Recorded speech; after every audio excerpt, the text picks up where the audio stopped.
Հայաստանի հակակոռուպցիոն կոմիտեում քննված քրեական վարույթով պարզվել է, որ կադաստրի կոմիտեի պաշտոնատար անձը 2025 թվականին օգտագործելով իր ծառայողական լիազորությունները մի շարք կոռուպցիոն առաջարկներ է արել։ Նախաքննությամբ հիմնավորվել է, որ նա համայնքապատկան հողատարածքների կադաստրային քարտեզներում կեղծ տվյալներ մուտքագրելու, հողամասերի տեղադիրքերը փոխելու, դրանց նշանակությունը որպես ընդերք օգտագործման ձևակերպելու եւ համայնքային հողերում իրականացված ապօրինի հանքարդյունաբերությունը օրինականացնելու համար ընկերության սեփականատերերից մեկին առաջարկել է 500-ից 700 հազար դրամ կաշառք վճարել։ Բացի այդ, պաշտոնյան Գեղարքունիքի մարզի բնակչից 600-ից 700 հազար դրամ է պահանջել ապօրինի անշարժ գույքի կադաստրային փաստաթղթերը ձևակերպելու եւ բացասական եզրակացություն չներկայացնելու դիմաց։ Պաշտոնատար անձին եւ եւս 5 անձանց մեղադրանք է ներկայացվել։ Քրեական վարույթն ավարտվել է եւ ուղարկվել դատարան։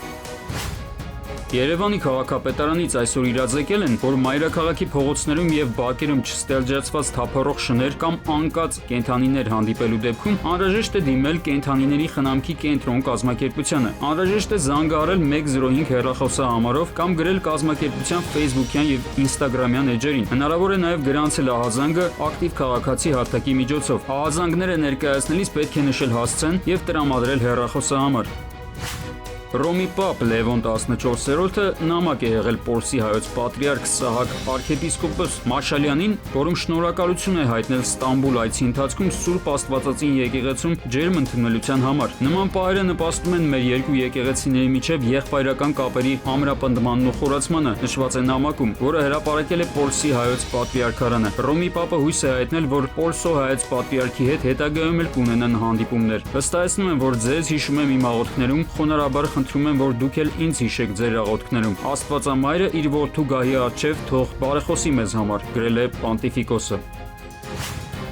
Արցախի նախագահի պաշտոնակատար Աշոտ Դանիելյանը հրամանագիր է ստորագրել, որով գեներալ Կարեն Շաքարյանը զրկվել է Արցախի հերոս բարձրագույն կոչումից։ Հրամանագրում ասվում է. ղեկավարվելով Արցախի Հանրապետության պետական պարգևների եւ պատվավոր կոչումների մասին օրենքի 40-րդ հոդվածի 4-րդ մասով եւ հիմք ընդունելով Արցախի Հանրապետության նախագահին առընթեր պետական պարգևների եւ պատվավոր կոչումների շնորհման հարցերի քննարկման խորհրդակցական հանձնաժողովի եզրակացությունը, որոշում եմ Կարեն Շահենի Շաքարյանին զրկել Արցախի հերոս բարձրագույն կոչումից։ Սույն հրամանագիրն ուժի մեջ է մտնում ստորագրման պահից։ Համակարգը կառուցված է այնպես, որ թույլ չի տալիս հաշվիչների միջոցով հավելագրումներ անել կամ տվյալները անցնցում փոխել։ Հայաստանի էլեկտրական ցանցեր ընկերության նախկին գործադիր տնօրենն այսօր խոսել է էլեկտրաէներգիայի հաշվիչների տվյալների իբր փոփոխման իրենց ուղղված մեղադրանքների մասին։ Նա նշել է, որ հաշվիչների մեծ մասից տվյալները փոխանցվում են ավտոմատ։ Եթե բազային որևէ հավելագրում արվի, խնդիրը ֆիքսվելու է, քանի որ հաշվիչը կամ պետք է հանվի, կամ կորի, կամ ուղարկվի լաբորատորիա, որը պետական է, եւ այնտեղ տվյալները պարտադիր ստուգվելու են։ Ղազինյանը վստահ է, որ հաշվիչների տվյալների փոփոխման վերաբերյալ մերկապարանոց հայտարարություններ են արվում առանց իրական հիմքերի։ Արմեն Աթալյան, ժամը լրատվական։